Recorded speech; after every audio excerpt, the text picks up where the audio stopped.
So now you're starting to see the challenge, right? Which is you look at taxes, okay, that takes out 10 million. You look at debt, that takes out another 8 million.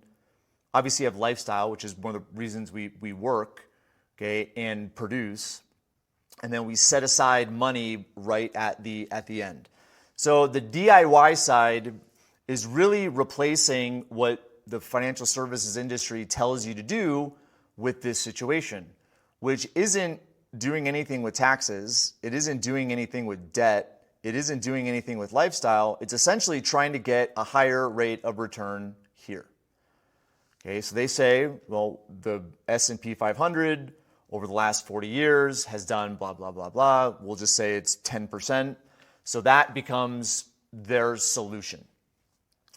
So does that solve a problem? For sure. It solves, there's more money there.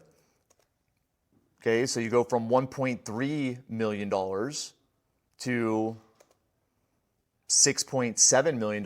But if you look at the last year of income before this so-called retirement, $633,000, right? That's very few years at 633 as far as being able to live off of that money.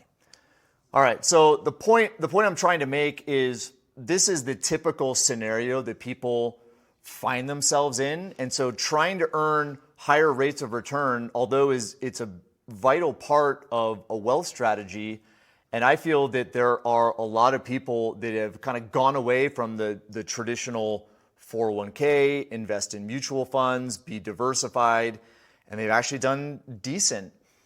But looking at the other factors that are at play, whether it's tax strategy, debt strategy, even lifestyle strategy, there are other opportunities that we're going to talk about tonight. And this is our approach to finance, which is not just taking an investment approach by itself, but it's factoring in kind of a holistic or multidimensional approach to personal finance.